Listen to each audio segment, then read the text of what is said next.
بسم اللہ الرحمن الرحیم۔ السلام علیکم۔ نبی کریم صلی اللہ علیہ وآلہ وسلم معمولی سے معمولی تکلیف کے موقع پر بھی انا للہ و انا الیہ راجعون پڑھا کرتے تھے۔ ایک مرتبہ ہوا سے چراغ بجھ گیا تو آپ نے انا للہ و انا الیہ راجعون پڑھا۔ حضرت عائشہ نے عرض کیا، یا رسول اللہ صلی اللہ علیہ وآلہ وسلم، یہ بھی کوئی مصیبت ہے؟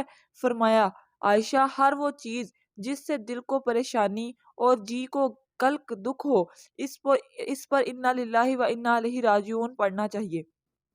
نبی کریم صلی اللہ علیہ وآلہ وسلم ارشاد فرماتے ہیں، جو بندہ مصیبت کے وقت گھبرانے اور چلانے اور رونے کے بجائے انا للہ و انا الیہ راجعون پڑھتا ہے تو اللہ تعالیٰ اس دنیا میں اس کو اس نقصان کا بہترین بدلہ عطا فرماتا ہے اور آخرت کے لیے اس کا اجر و ثواب جمع کر لیتا ہے۔ ایک مرتبہ نبی کریم صلی اللہ علیہ وآلہ وسلم کے نال مبارک کا تسمہ ٹوٹ گیا۔ آپ نے انا للہ و انا الیہ راجعون پڑھا۔ صحابہ کرام سے عرض کیا، یا رسول اللہ، یہ بھی کوئی مصیبت ہے؟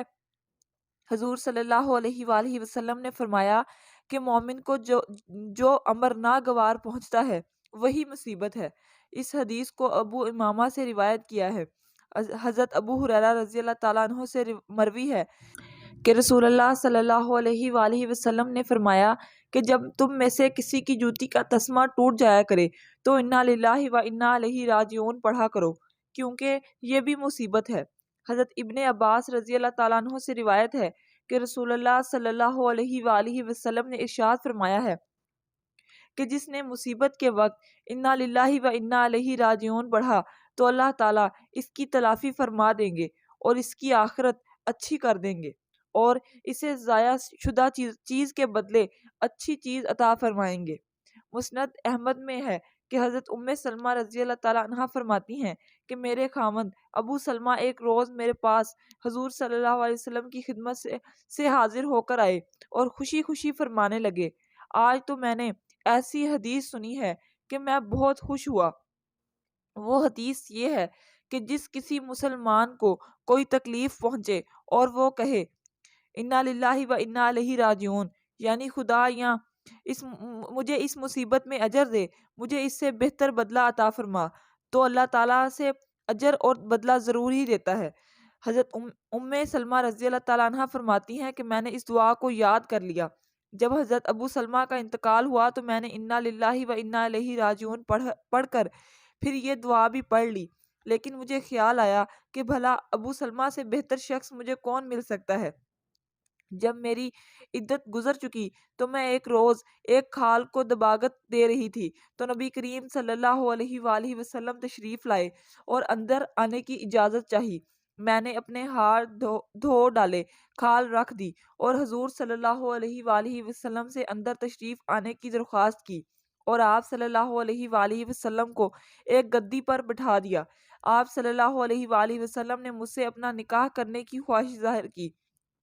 میں نے کہا، حضور صلی اللہ علیہ وآلہ وسلم، یہ تو میری خوش قسمتی کی بات ہے، لیکن اول تو میں بڑی باغیرت عورت ہوں، ایسا نہ ہو کہ حضور صلی اللہ علیہ وسلم کی طبیعت کے خلاف کوئی بات مجھ سے سرزد ہو جائے اور خدا کے ہاں عذاب ہو۔ دوسرا یہ کہ میں عمر رسیدہ ہوں۔ تیسرا یہ کہ بال بچوں والی ہوں۔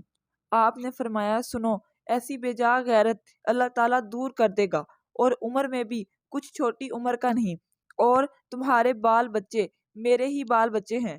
میں نے یہ سن کر کہا، پھر حضور صلی اللہ علیہ وآلہ وسلم، مجھے کوئی عذر نہیں، چنانچہ میرا نکاح اللہ کے نبی صلی اللہ علیہ وآلہ وسلم سے ہو گیا اور مجھے اللہ تعالیٰ نے اس دعا کی برکت سے میرے میاں سے بہت ہی بہتر، یعنی اپنا رسول صلی اللہ علیہ وآلہ وسلم عطا فرمایا، الحمدللہ۔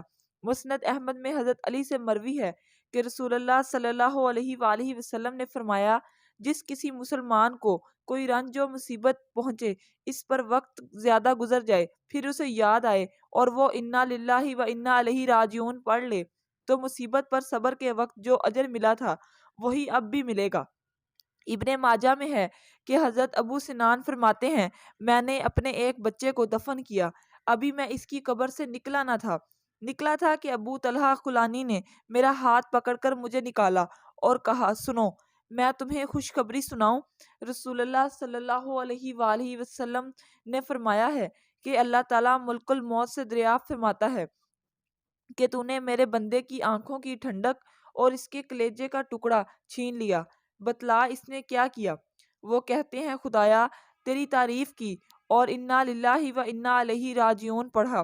اللہ تعالیٰ فرماتا ہے کہ اس کے لیے جنت میں ایک گھر بناؤ اور اس کا نام بیت الحمد رکھو۔ علماء کرام فرماتے ہیں کہ جب بندہ قبر میں داخل ہوتا ہے تو نماز اس کے دائیں جانب کھڑی ہوتی ہے اور زکوٰۃ بائیں جانب، حسن سلوک اس پر سایہ کرتا ہے اور صبر اس کی طرف سے جھگڑتا ہے اور دوسرے اعمال کو کہتا ہے کہ اپنے اس ساتھی کا خیال رکھو، اگر تم اس کو بچا سکو تو خیر، ورنہ میں تو اس کی پشت پر ہوں، یعنی اگر تم اس سے عذاب ہٹا سکو تو ٹھیک، ورنہ میں تو سب کی طرف سے کافی ہوں اور اسے عذاب سے بچاؤں گا۔ چنانچہ معلوم ہوتا ہے کہ صبر تمام اعمال سے افضل ہے۔ ارشاد باری تعالیٰ ہے کہ مستقل رہنے والوں یعنی صبر کرنے والوں کو ان کا صلہ بے شمار ہی ملے گا۔ دنیا کی زندگی میں کوئی بھی انسان رنج و غم، مصیبت و تکلیف سے معمون نہیں رہ سکتا۔ البتہ مومن اور کافر کے کردار میں فرق ضرور ہوتا ہے کہ کافر رنج و غم کے ہجوم میں پریشان ہو کر ہوش و حواس کھو بیٹھتا ہے اور بعض اوقات غم کی تاب نہلا کر خودکشی کر لیتا ہے، اور یہاں تک کہ مومن کی شان ہے تو وہ بڑے سے بڑے حادثے پر بھی صبر کا دامن ہاتھ سے نہیں چھوڑتا اور صبر و استقامت کا سراپا بن کر چٹان کی طرح جمع رہتا ہے۔